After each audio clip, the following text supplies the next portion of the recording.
Welcome once again, everyone, to another lesson in my New Testament is Fake series on the Yalak Emet channel, Twitter, YouTube, Patreon. It is August 22nd, 2022. This lesson today is titled Embracing Disaster. New Testament Israelites, more than Old Testament Israelites, seem to be embracing a book that ends with disaster and magnifying it simply because they are reading the New Testament and believing it. It includes so much fear and destruction for the children of God, it's just not funny.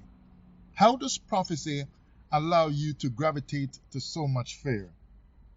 Now, this does not mean that we should not be talking about coming end time oppression or problems and troubles, but I just don't think you should be majoring on the fear part of it. The Torah ends by pronouncing deliverance and relief for Israel and salvation from the suffering that we have been through for a very long time, while God is at the same time getting ready to spell out judgment. He's going to spell it out for them like J, U, D, G, and he goes on. He's going to break it down one by one to them like 10 plagues of Egypt were just rolled out one after the other. So this is the judgment and destruction of the oppressors and punishment coming down upon them. But if the Bible is true, then this kind of punishment is not for us. Now the fear goes along with the end time punishment and judgment for the wicked. It is a part of the whole parcel being delivered to our oppressors. So if it is part of the parcel, the fear is part of the parcel, why should an Israelite be walking around with fear that's magnifying more and more every time we read something in the paper or see something online dealing with end time stuff? Now, I'm not saying you're going to feel any kind of fear, because fear is something you got to learn to grow and deal with and so on. You got to learn how to move through fear, move through this life in fear, and and certainly there are some crazy things being planned. But it should not be something that we are majoring on. Jeremiah, I'm in the book of Jeremiah today, most of Jeremiah 50. So from Jeremiah chapter 50, verse 2 to 4, let's see what it says. Declare ye among the nations, and publish and set up a standard. Publish and conceal not. So he's saying publish and publish again in the same verse. So he wants something to be declared, something that you will focus on and speak out. And conceal not, say Babylon is taken. So this is something about Babylon that's running the world. So it's judgment that's being declared, that's being published and not hidden. He said conceal not. So that's what we should more be bigging up and focusing on, spitting that out of our mouth a lot. He says, don't conceal it. Don't keep it hidden. Like this is only for private ones to know. But spell it out like the J-U-D-G from judgment, right? But too many of us are spelling out and publishing fear. It's causing problems for people. Up on top of all the other problems we already have, with so many jobs being lost in the past couple of years and things like that, and struggling and whatever, and from the struggling that some of us were doing even before that, which has only gotten harder for some of us. Conceal not. Babylon is taken. Bel is confounded. Merodach is broken in pieces. Her idols are confounded. Her images are broken in pieces. For out of the north there cometh up a nation against her, which shall make her land desolate, and none shall dwell therein. They shall remove, they shall depart, both man and beast. So this is showing here part of the judgment for end time people, right? These nations. It's not a judgment for Israel in the end time. Salvation is what has been prophesied already for Israel. That's what we should be teaching our people to focus on. And like I said, it's not like we should just ignore these things either. But when you bring it across in a way where, oh, we should be word, and you're telling people these things, it's like death and life are in the power of the tongue. While it's not the full proper meaning, it can be explained another way.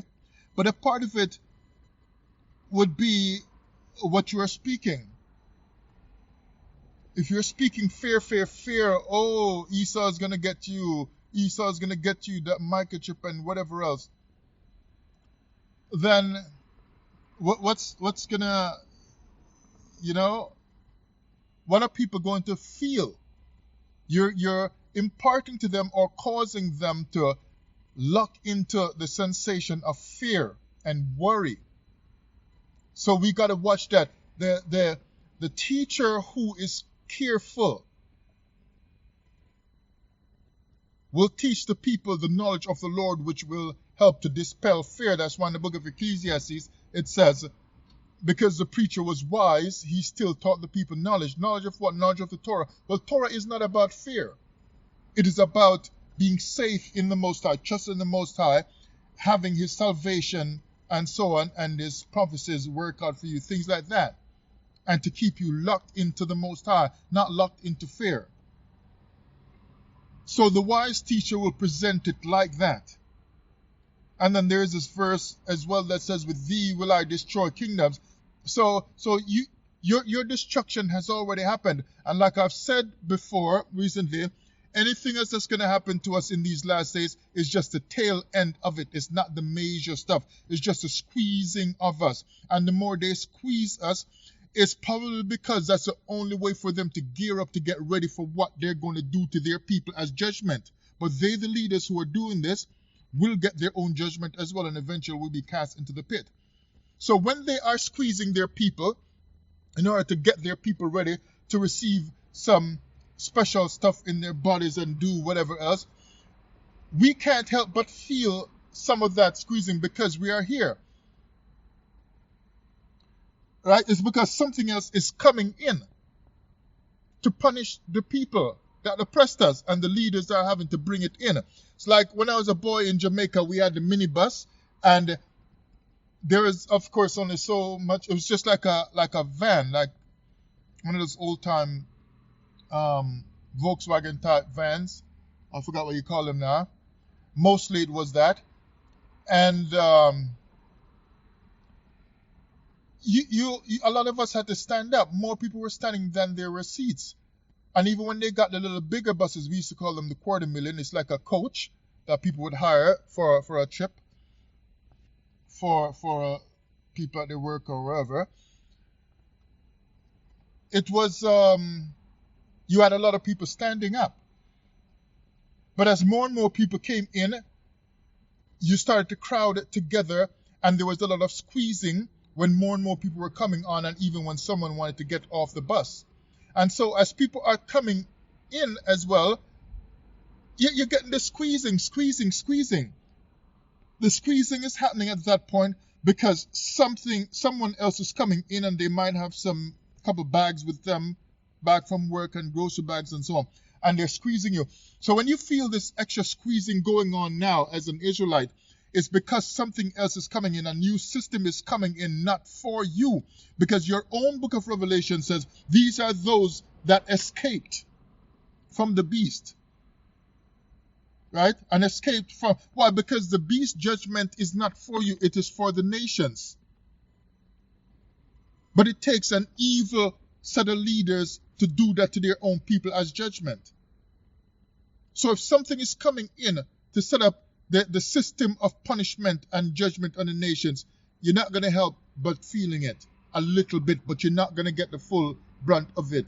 Or if it feels heavier, it's not going to be as long as it is for the nations. Why? Because like your own book says, these are they that escaped. But the Torah already said it is salvation for us that's coming. The only reason why the New Testament Israelite would believe a New Testament that ends like this with so much fear for the Israelite, causing them to put out many videos about how scared we should be and what are you going to do when Esau is doing this and Esau is coming for you, he's going to get you, Esau is going to get you, and so on, is because in their heart they do not embrace the word of their God about salvation. They are embracing too much the fear because they have embraced the New Testament. And so the New Testament was set in place, one, to deceive from long ago, but also to take care of the position you should be in at the end time, which is a position of fear. It set that up to position you in fear, to let you be hiding and cowering in fear instead of being free in your heart to trust your God. They set this up long time ago. So these teachers, these new teachers, they devote lots of time about how you should be worried and live in fear.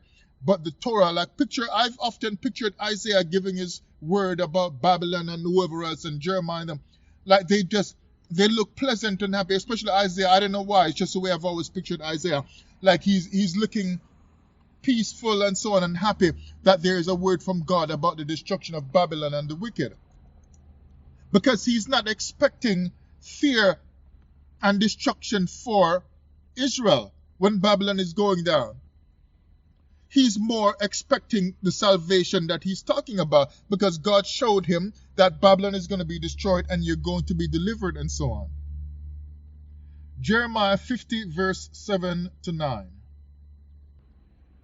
All that found them have devoured them, and their adversaries said, we offend not, because they have sinned against the Lord, the habitation of justice, even the Lord, the hope of their fathers. Look at this word habitation.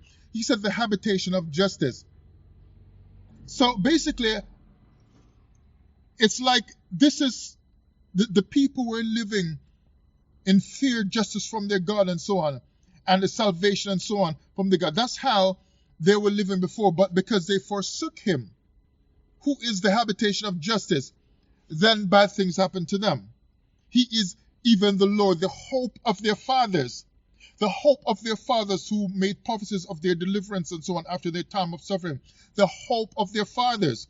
So how come so many New Testament teachings are happening by Israelites and by Christians who are trying to fly out of here in a rapture real fast, saying, oh, September, and every September of every year they start to say, oh, it's coming this year, it's coming this year, it's coming in April, it's coming in this next feast day, and it's coming in whatever and whatever. Why? It's because they're all both New Testament Christians and New Testament Christians and Christians themselves. They're all sourcing this fear from the New Testament. But if you go back to Torah, it does not include that massive fear. In end times, it speaks of judgment for the oppressors and deliverance and salvation, a mighty salvation actually, a miraculous deliverance for the Israelite in end times. So powerful that God gets into it so much with so many words to his prophets. The prophets are hitting it one after the other to make sure that you just can't miss this word of deliverance for end times. What God's going to do to these people who put us in captivity. One after the other, the prophets, even Obadiah with his one little chapter could have spent time teaching Torah in different ways. But instead with his only one little chapter and few verses, he's riding in on the judgment of the end times. Because the prophets don't want to be left out of the deliverance word for Israel. But somebody reads a New Testament and wants to tell you how afraid you should be. So you start worrying, almost biting your nails, I'm going to pay my bills, I'm going to do this, I'm going to eat food and so on. Well, we're all thinking about that. But remember, if the Most High is delivering you, you can't die because there would be no one to deliver. So you're going to make it. See, now that's a word that will spark hope in you. When you can begin to say, yeah, I guess I'm going to make it. See, that's how you're going to have to live and think. to make it through this. You can't think, I might just die, I might just die. Yeah, sure, you can die for any reason, but you can't live with a thought like that. You must live with a thought of life and hope and blessing and goodness and so on, and salvation and deliverance on you. That's how you should live. And do not regard death and so on, and punishment and starvation and hunger and so on. Because then is God a deliverer? And you see them working up stuff in Africa, talking about setting up place to receive the scattered ones in the diaspora, setting up hotels for us to come and live in so we can get started, like brand new buildings we're talking about, and industries for us to work in and so on. Like somebody is on the other side working stuff out, which matches the prophetic word of the Most High coming through the prophets. And you here sitting down listening to some New Testament teachers who are teaching fear into you, and because they quote the Old Testament prophecies, you feel it's all right, but they're focusing on too much fear.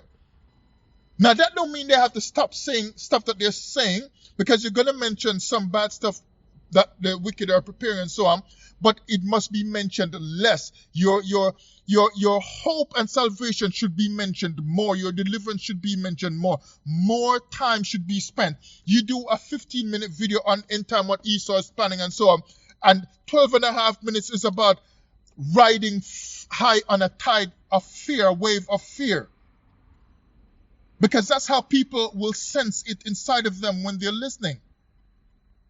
And 2.5 minutes is getting people to focus on salvation.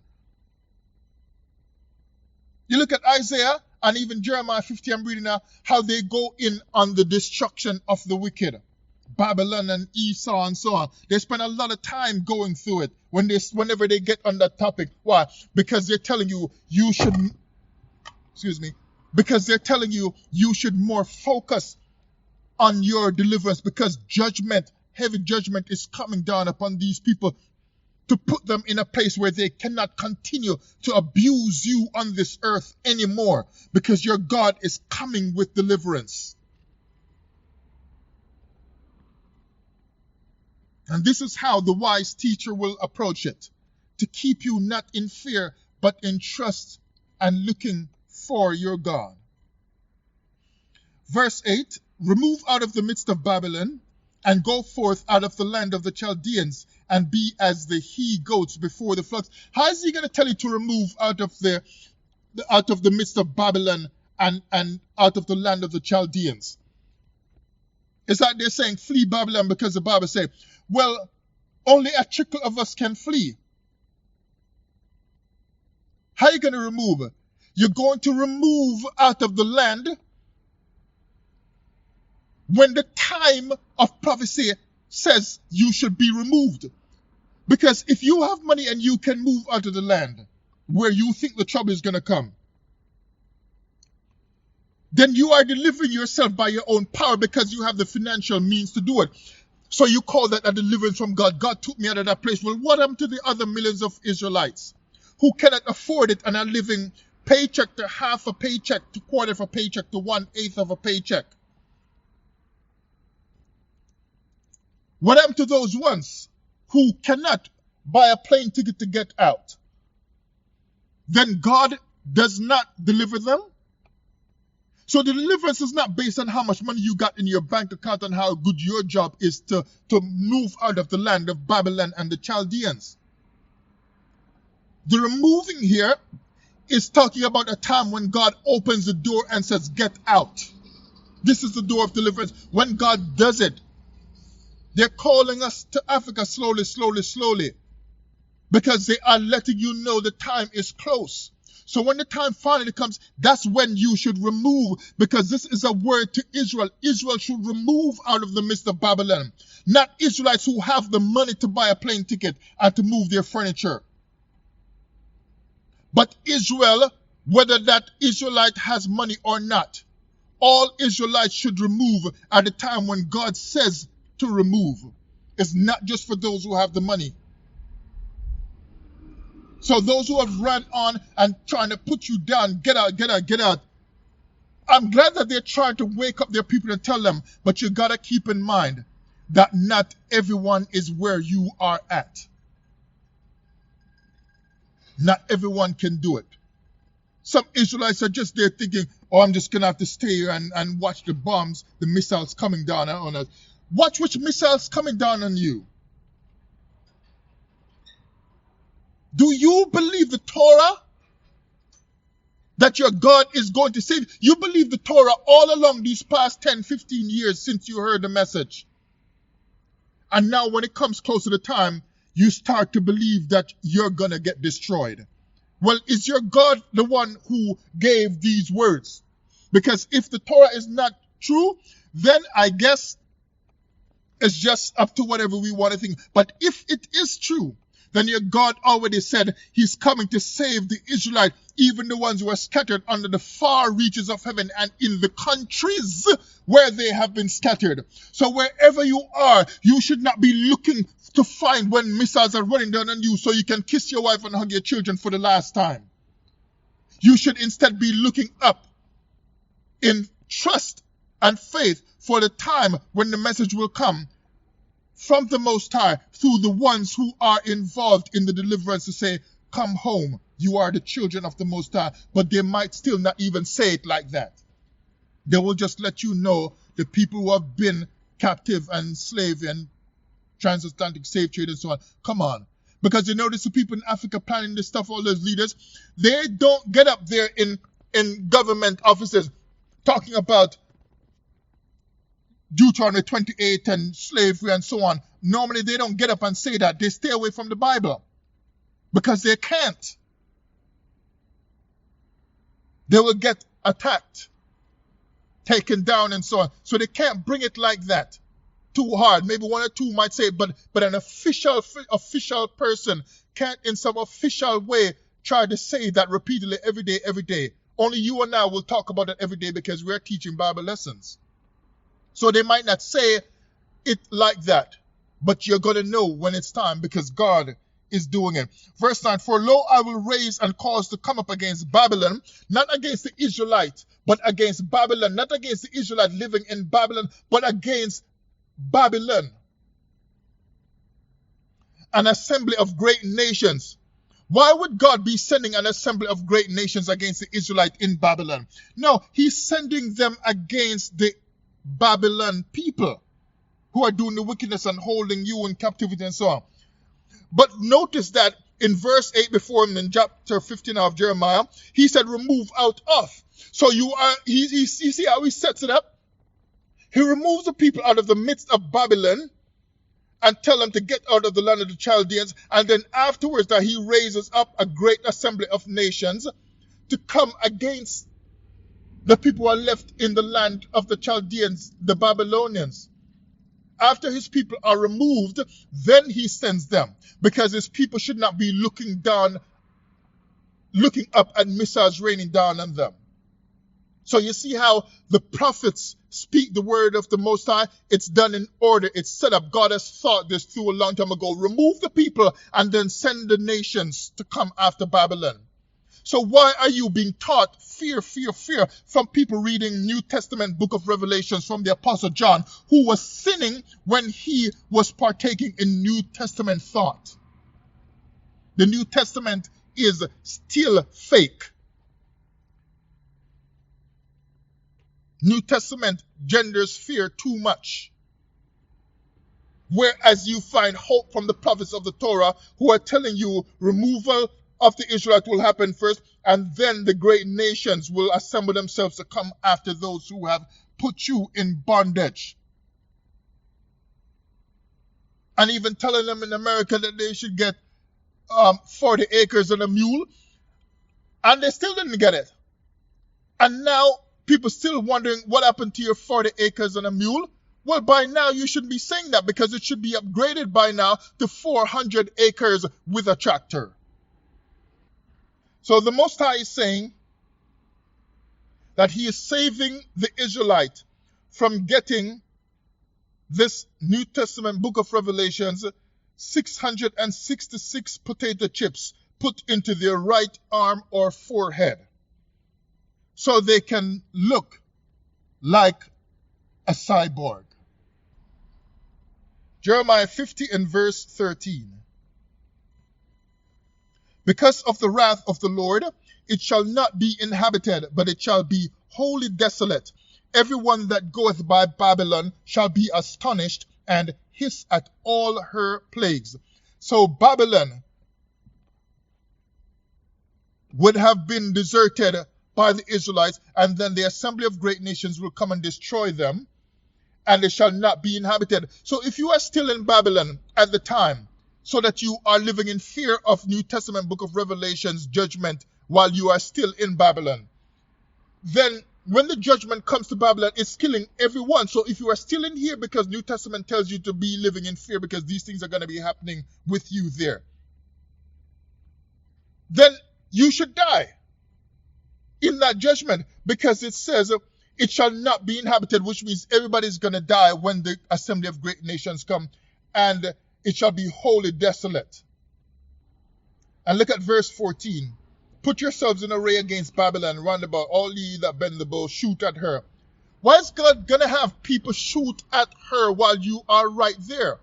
You'll be everywhere, busybodying yourselves because it's last days and they're shutting down stores or whatever. You got to be running around trying to look for food where you can find it, look for a sale, whatever, and working your job if you still have one, so you can keep paying your last days of rent and so on before the whole system goes down.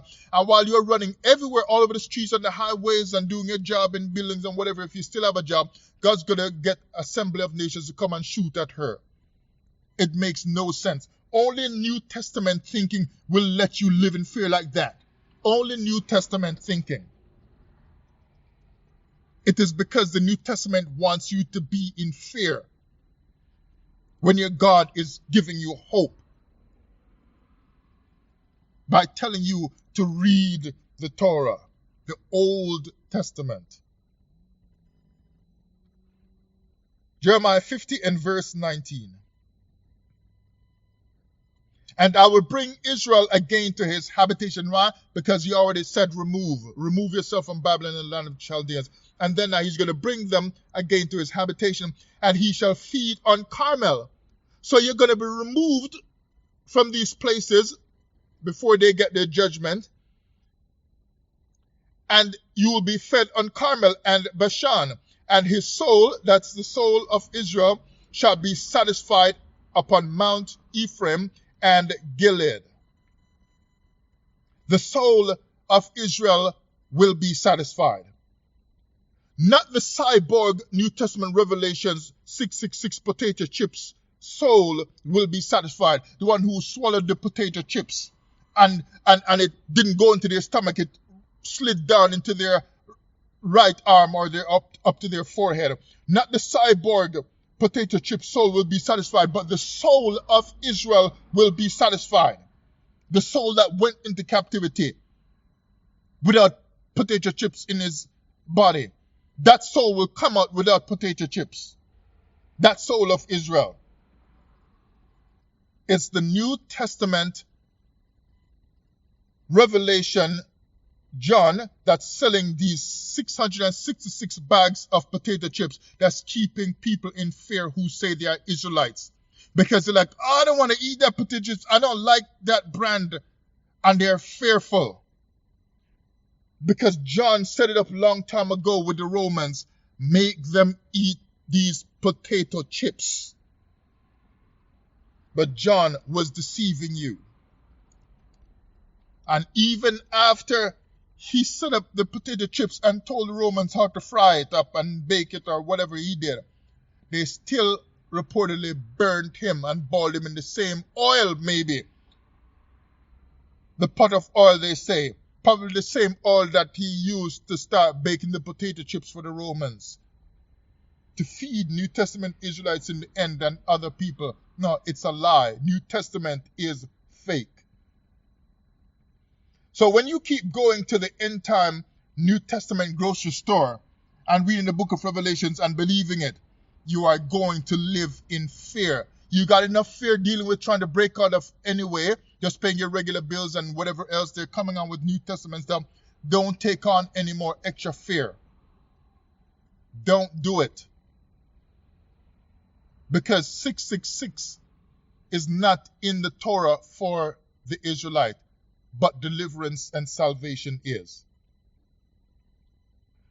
Now, these new teachers, if they would pay attention to Torah more keenly, carefully, they would understand that fear limits one's faith, limits your creativity and progress in this life. That's what fear does. You see, when people are afraid, they don't want to take a step, they don't want to make a certain choice, they don't want to do this, that, and the other, because fear makes people not do that. What steps you may take next in this life with all this crazy stuff going on these days may be limited just because you are in fear. Hear me, people. Fear will limit you. Now, when the Most High sees all this stuff going on in the earth and would rather help you strategize of how to move through this time, you might miss out on his strategy to you in your life, in your particular situation, because you are in fear, because fear has been put into you by what you have listened to. The New Testament book of Revelation should be rebranded the book of fear, the book of biblical fear. And so when you feel this kind of fear from listening to these teachers,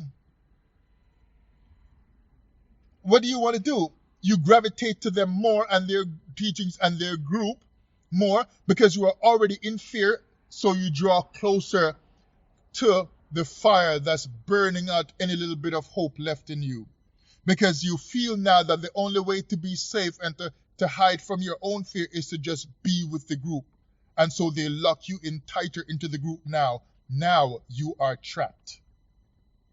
Instead of being free to run to the Lord in your heart and find out what the Torah actually says. Where is the freedom in your heart when New Testament revelations fear overcomes you? Where is that freedom? The freedom to make your own choices, the freedom to choose to think about the Torah, what you really should think. You don't have that freedom anymore because the fear locks you into the group. And once you come to know God and you heard New Testament message first, you stay with it because you never cut your umbilical cord. So you remain attached to New Testament. You should cut that and be free to move on to where truth is. And be able to breathe the word of God for yourself. Not trying to feed off an umbilical cord of people who told you you were an Israelite. But it's because they told it to you in a New Testament way. At least they stood up to do something. But you gotta move on. Our time of deliverance is ahead of us, and major changes are happening in the world right now. So you gotta keep yourself in a place of faith and trust, believing in the Most High. Stop embracing the words of the prophets of doom and embrace the word of hope, life, and promise that people worked so hard thousands of years ago just to write down for us. You may wonder what it was like to be an Israelite in Bible times.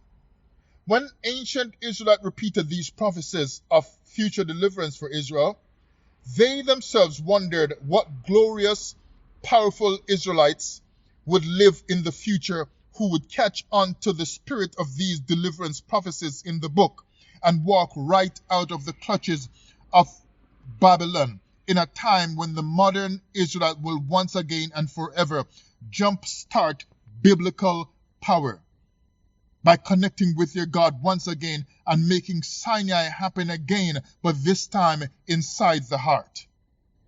When every Israelite climbs the mountain for himself or herself, the Red Sea will be the next move of God. Jeremiah 51, verse 5 to 6.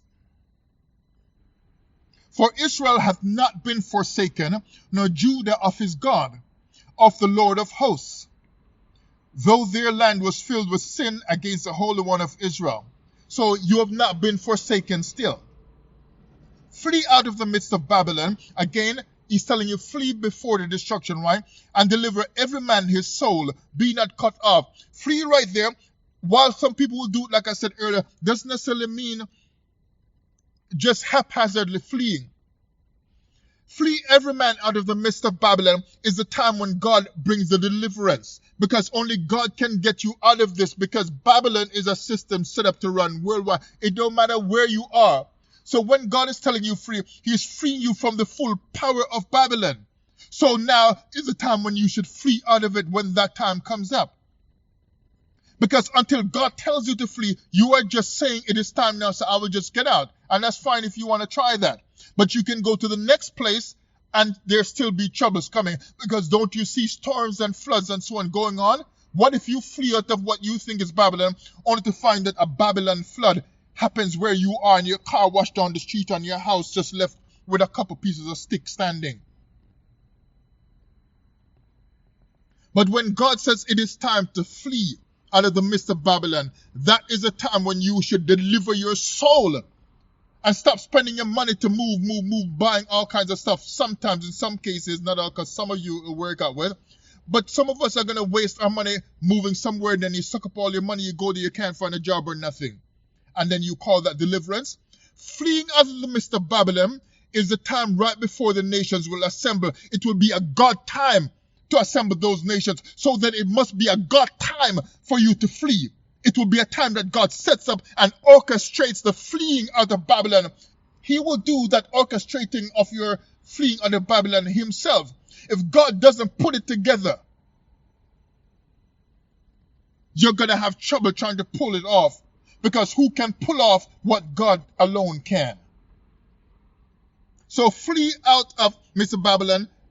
Do not be cut off in her iniquity. That means if God sets up the time and says, now I'm getting ready to bring the nations against Babylon, flee now, get out now.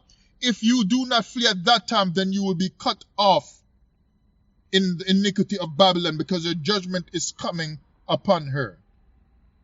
Then down to verse 10.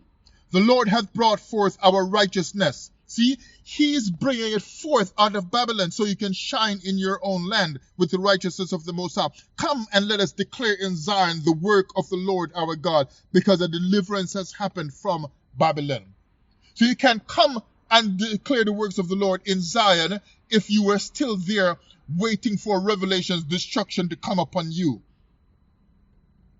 and to get 666 potato chip brands put inside of you and you're swallowing them down, and they just float to different parts of your body instead of going in this time. You can't be here still when that time comes up. Whatever you see them doing now in the news is preparation.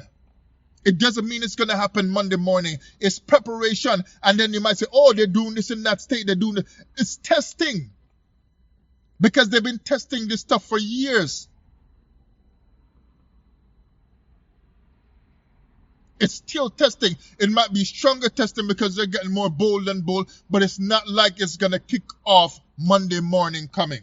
It's just testing. There is still time. And believe me, if this was a time of Babylon's destruction and for you to get out, they're not going to be sitting down so happy and nice.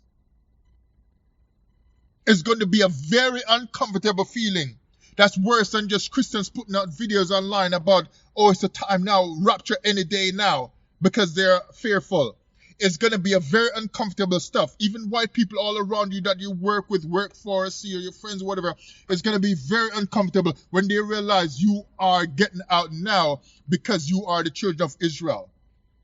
It's going to make things very uncomfortable. Your neighbors, everybody looking at you, realizing that you are leaving, and then they realize, the ones of them who know the Bible, that the next thing is coming is destruction for them. See? Until it gets that uncomfortable with the whites and the other nations around you, it's not time yet. Wake up and smell the reasoning of this. Smell the coffee. And stop living in fear from New Testament teachers who got it from the book of John, who was in his New Testament grocery store selling you fear, fear, fear for the Roman Empire, who still put him in greater fear and probably burnt him up in a pot of boiling oil, they say. So if this is the judgment for Babylon here, And then the deliverance of you in verse 10, where he has brought out your righteousness. Not bring out your cyborg forearm and cyborg forehead. If this is the deliverance of bringing out your righteousness, so that you can declare in Zion the work of the Lord, our God, I ask you, where is the 666 in all of this? Where? Tell me. Where is that? It's punishment and judgment for the nations, but it's deliverance for you. It's not 666 for you. The New Testament scares the Israelite, while Torah offers healthy hope and salvation and deliverance. This has been the New Testament is Fake series, Embracing Disaster, on the Yalak Emmett channel, Twitter, YouTube, Patreon. Thank you again for listening, and read the Torah in a brand new way. The end.